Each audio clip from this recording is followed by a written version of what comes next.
friends. This month, we're going to be talking all about that inner critic.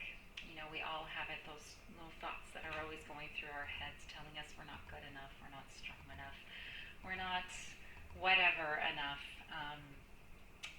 You know what I'm talking about. So there's a best-selling book called Psycho Cybernetics by a medical doctor named Maxwell Maltz. And no, it's not about crazy futuristic robots or anything like that. Actually, today's field of psychology and coaching, counseling considers this book to be really important. It looks at your self-image and how you can change your life by reprogramming that part of your brain that controls your behavior and your thoughts. So change your brain, change your life. So sound interesting?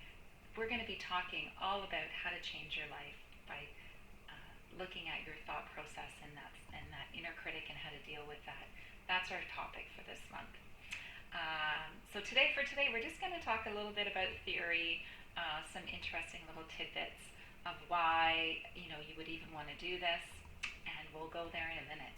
But first, my name is, for those of you who don't know me, my name is Nancy Brooker. I'm a relationship and stress coach. I help women who are challenged, stuck in some sort of challenging relationship, whether it's with a partner, child, in-law, friend, coworker, whatever that is, and most importantly, that relationship with ourself, building that self-care routine, reducing stress, those sorts of things, to just really figure out what's blocking you in your life, what's stopping you from moving forward, what's stopping you from enjoying where you are and feeling at peace and achieving your goals, so you can bring more joy and happiness and clarity and fun into your life. So back to Maxwell Maltz. So his theory is that there's a really very real distinction between the brain and the mind. So the brain is really the machine that causes you to function, whereas the mind is really the life force that really compels you to move forward, to achieve your goals and your success. And so that word cybernetic, it's actually from the Greek word called steersman, meaning steersman. And so these days, I think when we hear cybernetics, we think of robots and machines and that sort of thing. And it's true, you hear it describing how machines and animals communicate or function or whatever. But, a computer is just really a sophisticated machine that is organized, we program it to perform a specific function. And Maltz says that we can't reduce ourselves, obviously, to a machine because we have consciousness, right? And we have the ability to really understand ourselves and to know what triggers us and know what makes us tick and what makes us happy and what doesn't, those sorts of things. So that makes us different from a machine. And it's interesting because the research actually shows that somebody with a lower self-esteem rarely rises to the top of success. So you need to really recognize when you're being overly critical in your thinking process, or that low self-esteem is just going to keep plaguing you throughout your life, and then you'll never have the success that you really would like to have.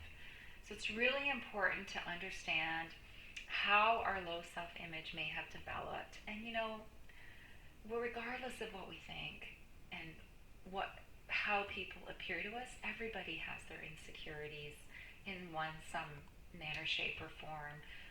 Some people are just better at hiding it. Some people are better at processing it and working with it and transforming it. But we all have them. So if you do, you are not alone. Don't think for a minute that you're the only one. We all have them.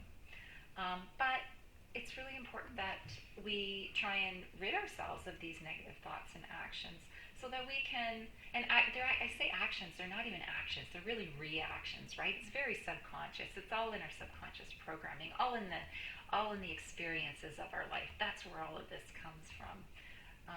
So as we can work through that, we can become more accepting of ourselves.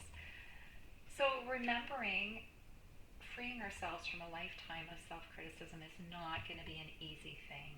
But there are lots of tools available. There are books like this, Psycho Cybernetics. There are there's counseling, there's psychotherapy, there's things like emotional freedom technique, meditation, different sorts of stress relief modalities that really help calm your system down so that you can think more clearly and not be as triggered, right? Because when we're stressed, that's when we get more triggered. And they're habitual, these negative thoughts. They're actually habits that we've developed over the years based on our experiences.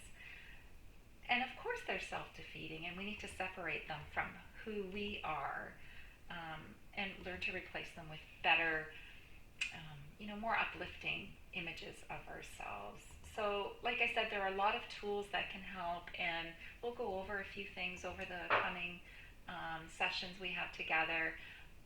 But one method does not fit all. One size does not fit all. So, I'm always saying take what works and leave the rest behind, because not everything works for everybody. We have to really be conscious of what resonates with us and what helps us move forward.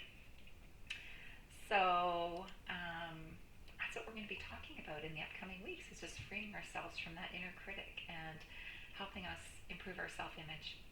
So for now, just remember that you are awesome and amazing. And I love this little quote. It's not who you are that holds you back. It's who you think you're not. So just think about that this week. And then we'll chat again next week with some tools to help move forward. And I would love for you to reach out and connect with me. Let's be friends at Living in Yes on Facebook. And connect with me on my website, www.nancyworker.ca. And make sure you download your freebies that are down below.